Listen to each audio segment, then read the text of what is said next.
Hoy voy a hablar acerca del procedimiento del periodo de dilatación, ¿no? Y en estas comprendidas como la duración, las características que son las contracciones uterinas, la fisiología del periodo de dilatación y las fases en las que se encuentran, que son dos, ¿no? Para ello vamos a iniciar con el lavado de manos y seguidamente el calzado de guantes, ¿no? Para tener una bioseguridad, ¿no? Séptica tanto para la madre como para el personal de salud, ¿no? Vamos a frotar las palmas de las manos, vamos a frotar las palmas del dorso de las palmas de la mano izquierda con la mano derecha, vamos a frotarnos los dedos entrelazados, el dorso de los dedos, frotación al revés, derecha-izquierda, los pulgares del izquierdo en rotación circular, y seguidamente la mano derecha también en rotación circular. Vamos a poner los dedos, las palmas de los deditos en la mano izquierda, ¿no? Una frotación circular y en las palmas de la mano derecha, la mano izquierda, de rotación también circular. Una vez secadas, ¿no? Porque como yo estoy utilizando el alcohol gel, se seca, necesitamos de papel toalla. Vamos a proceder a hacer el calzado de guantes. El calzado de guantes.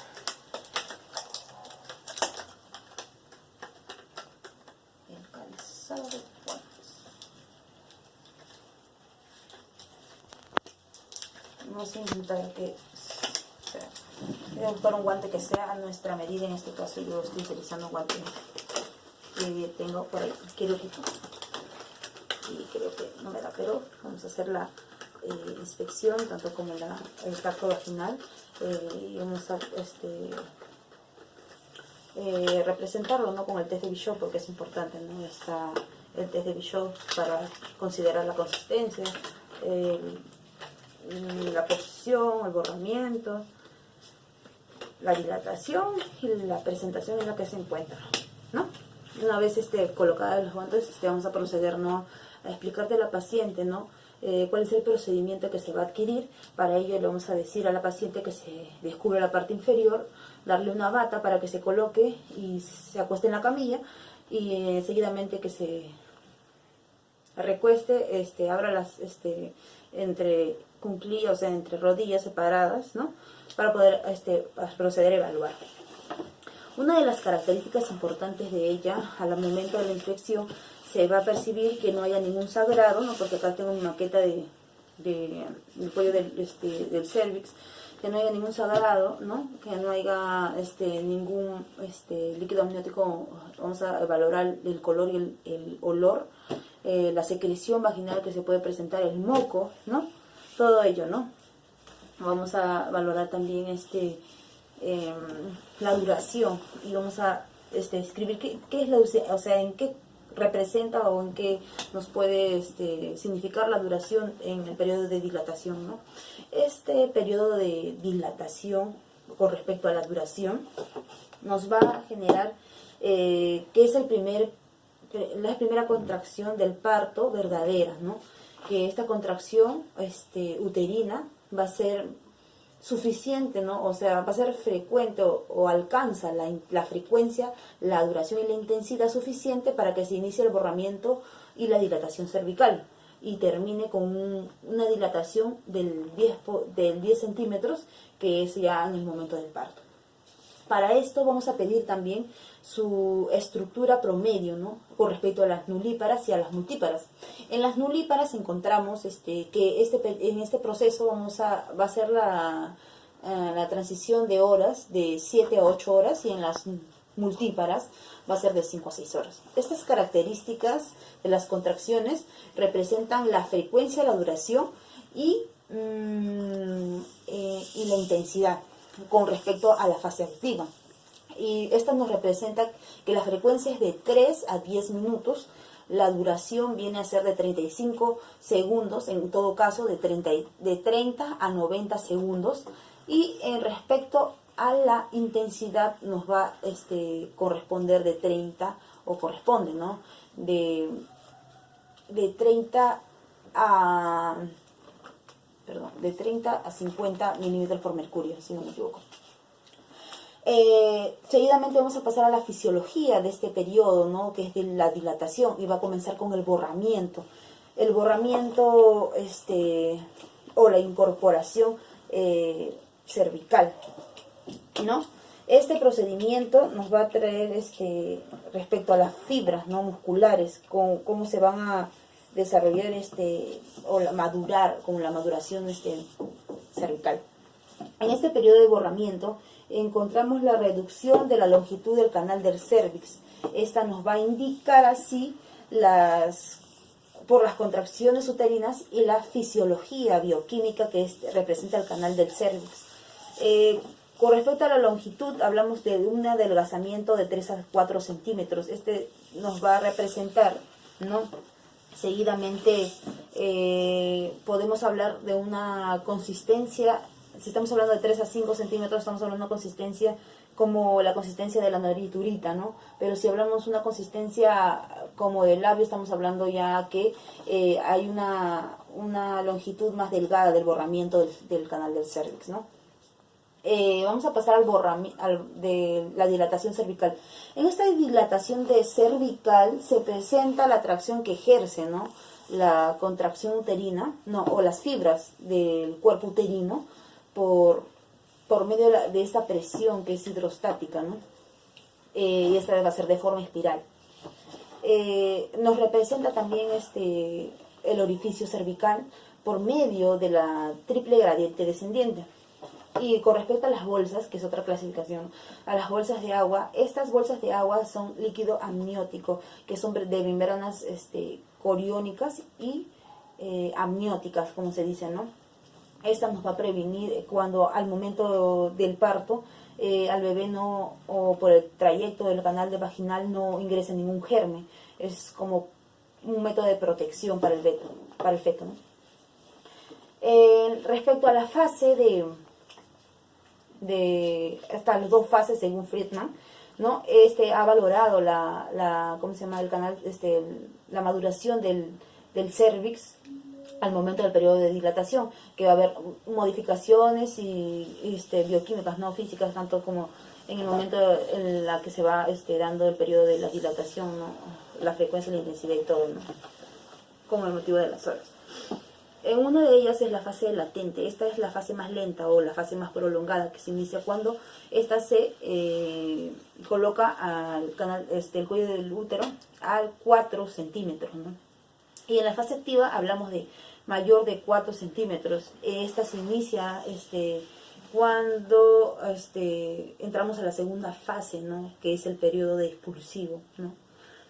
Ahí Friedman evaluó también las 3 clasificaciones respecto a la fase activa. Esa es la fase de aceleración, la fase de declive máxima y la fase de desaceleración.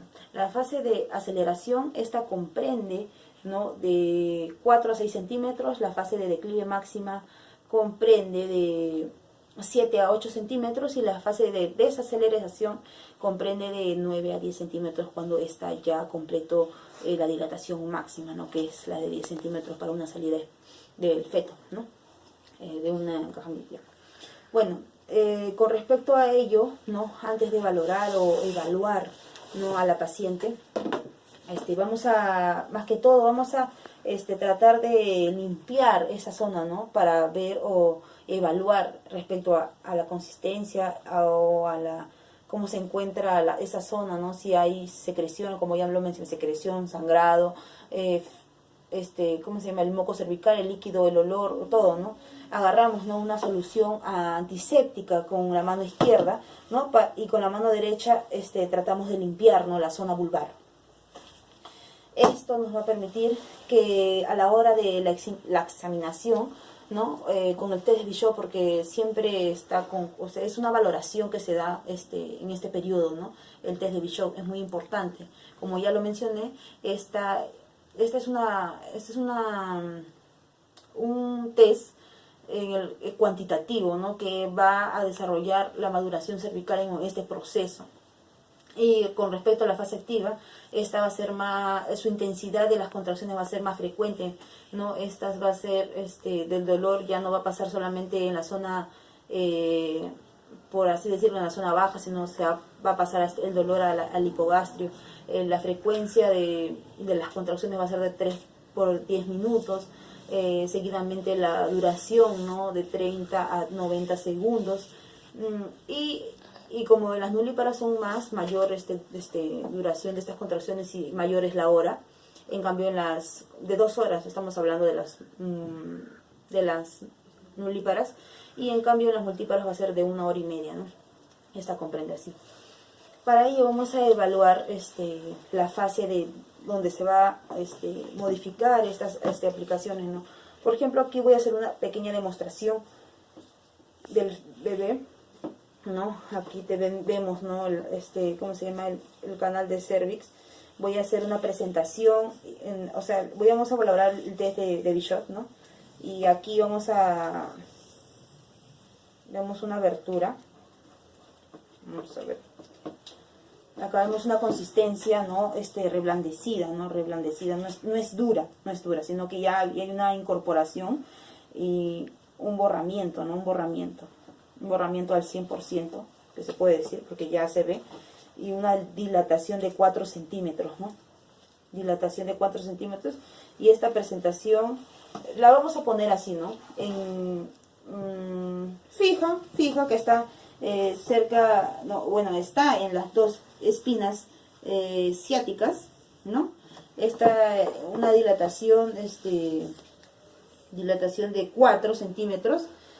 Su posición es centrada, no está, ¿cómo se llama? Baja, sino centrada, ¿no? Ya para la salida, centrada, mirando hacia arriba, ¿no? Hacia arriba, no sé si se apreciará acá, hacia arriba, ¿no? Estaríamos hablando de una consistencia 2, posición 2 también, ¿no? Borramiento 3, y hasta ahí vamos 7, dilatación 2, hasta ahí vamos 9, y como yo la puse encajada, vamos de 2 también, entonces sería 9, entonces ya estamos, hay una posición que es favorable, ¿no? O una continuidad de este parto, ¿no? Favorable, ¿no? Y para valorar también hay que tener los 2 dedos con la mano derecha en este caso, pero como yo la tengo agarrando, un momentito. De 2, ¿no? Se va a meter los 2 deditos, vamos a hacer una rotación, vamos a hacer el declive, ¿no? Con la mano así. Vamos a valorar, palpar, ¿no? La cabeza, con qué actitud está viniendo, ¿no? Y en qué posición podemos encontrar, ¿no? En este caso estaríamos hablando de,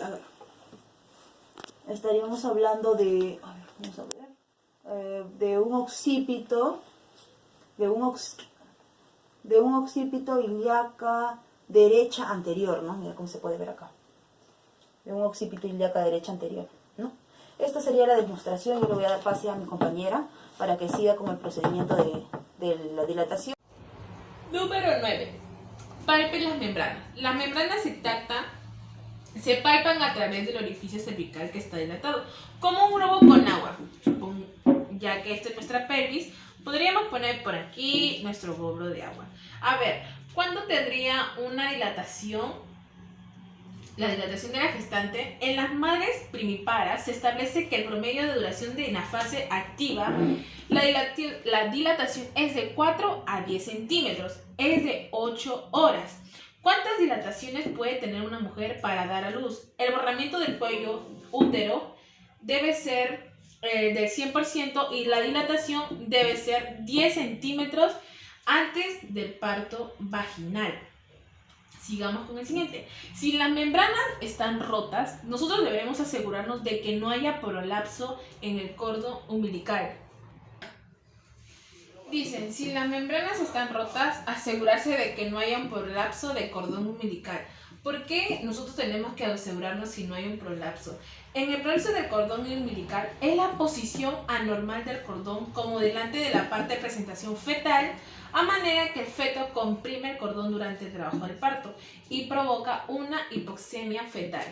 En algunos casos, el feto o el bebé suele hacerse que con el cordón, supongamos que este es nuestro cordón, que con el cordón umbilical llega a pasar en unas situaciones que el cordón se llega a enredar en el cuello del bebé.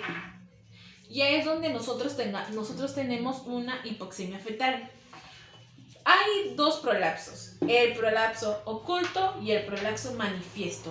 El prolapso oculto es contenido dentro del útero. El manifiesto es que sobresale de la vagina. Ambas suelen ser raras, pero en el prolapso oculto, en los problemas ocultos, el cordón a menudo es comprimido por el hombro o la cabeza del feto, como lo venía diciendo. En algunos casos, el feto llega a suceder que el cordón umbilical llega a apretar en la parte del cuello del feto. La única pista puede ser un patrón de frecuencia cardíaca fetal. ¿Qué pasa con el prolapso de evidencia? En los prolapsos evidentes ocurren en la ruptura de membranas. Es por eso que nosotros en el punto donde dice el caso 9 es debido tener si las membranas están rotas para nosotros asegurarnos que no haya ningún prolapso del cordón umbilical. Ahora, nosotros verificamos el color y el líquido amniótico. El líquido amniótico no tiene olor, puede ser transparente, tener manchas blancas o contener a veces pequeñas cantidades de moco o sangre. Es más probable que sea un fluido vaginal, satura en la ropa interior. ¿Cómo saber o cómo que sepa la gestante si está perdiendo líquido amniótico? Para nosotros saber con certeza si es un líquido amniótico o no, se debe observar bien la ropa interior. En este caso quedaría mojada como un líquido acuoso, transparente e inodoro, similar al agua, que debe distinguirse de las manchas vaginales o de orina, pues en ese caso son pero muy diferentes. ¿Qué ocurre si la gestante pierde líquido amniótico? La ruptura del saco amniótico. Claro, el bebé viene en un saco, ¿ya?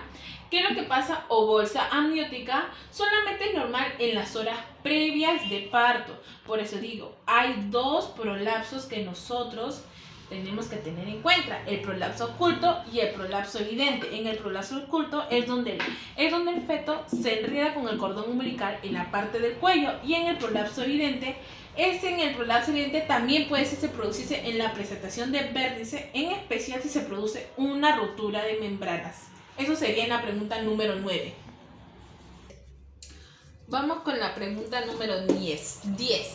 Identifique la presentación. En la presentación de vértices tenemos el 96% de todos los casos. Se palparán los huesos duros de la bóveda craneana, la altura de presentación respecto a la espina ciática. Nosotros tenemos que relacionar las líneas. Tenemos la altura de presentación 1, que es la equivale en encajada. Tenemos en la altura -2, -3, que equivale a fija o insinuada. Tenemos la altura de presentación, que equivale a móvil, y tenemos la altura de presentación, que equivale a profundamente encajada, y la altura de presentación a expulsivo inminente. Como veníamos diciendo, en la altura de la presentación, ¿qué significa que equivale a encajada? El 0 menos 1 equivale a encajada. Significa que se aplica el feto que ya ha descendido de la cavidad pelviana en la última época del embarazo previa al parto. Quiere decir que el feto ya está en la cavidad pelviana. Se tendría que decir que está en la última época del embarazo, previa al parto. Como veníamos diciendo, ahora tenemos a la altura de presentación, que es el -2, el -3 equivale a fija o insinuada. Tenemos el que equivale a móvil, a profundamente encajada, y el expulsivo inminente. Estos son los planos de Hodge. Es un término obstétrico que está usado para dividir la pelvis desde el estrecho superior hasta el estrecho inferior, incluyendo la excavación pélvica. Tenemos el primer plano. Es el más superior de los 4. Se extiende con una línea imaginaria. Tenemos el segundo plano. Es una línea recta imaginaria paralela a la anterior y pasa por delante del borde inferior de la sínfisis púbica. Tenemos el tercer plano, igualmente paralela a los primeros dos planos, que es una línea recta que a la altura de la espina ciática corta el isquión. Y tenemos el cuarto plano, que línea recta por detrás del vértice del hueso sacro y se extiende paralela a todas las anteriores. Eso sería la pregunta número 10. Sigamos con la pregunta número 11. Ahora, determinemos la variedad de posición palpando las características de la parte presentada. Disculpen. Palpe la sutura sagital. Disculpen que mi muñeca no tenga sus marcos. Tenemos palpe la sutura sagital. Tendríamos que hacerlo así, sin casos para ver, pero lo vamos a hacer así, con el bebé.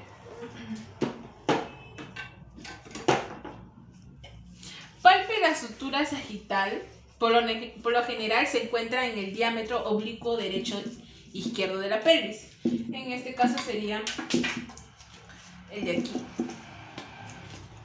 Sería en sutura sagital, sería derecho, izquierdo, que se presenta en la pelvis. Siga la sutura sagital. La sutura sagital con el dedo hasta llegar a la fontanela posterior, que está en la parte de atrás, y luego llegar hasta la fontanela anterior, que es más grande y de forma rombo. La ubicación de la fontanela proporcionará información sobre la localización del occipucio con respecto a la pelvis.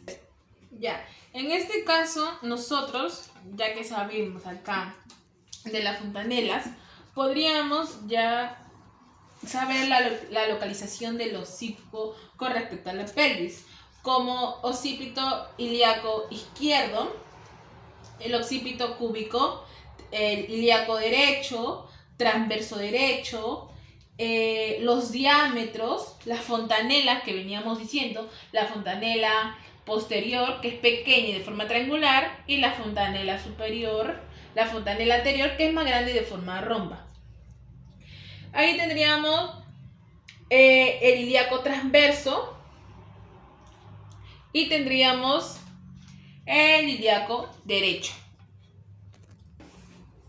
Número 12. En este caso nos dice que con delicadeza nosotros tendríamos que retirar los dedos de la vagina, la cual nosotros ya hemos hecho la palpación, saber en qué posición está el bebé.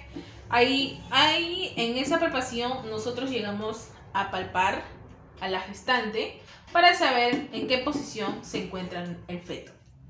Con delicadeza nosotros retiramos nuestros dedos. Al momento de retirar, nosotros nos retiramos los guantes, invirtiéndonos a los desechos del tacho biocontaminadas. Nosotros nos lavamos las manos con agua y jabón y ahí nosotros realizamos el registro en la hoja de monitoreo. Eso sería todo. Gracias.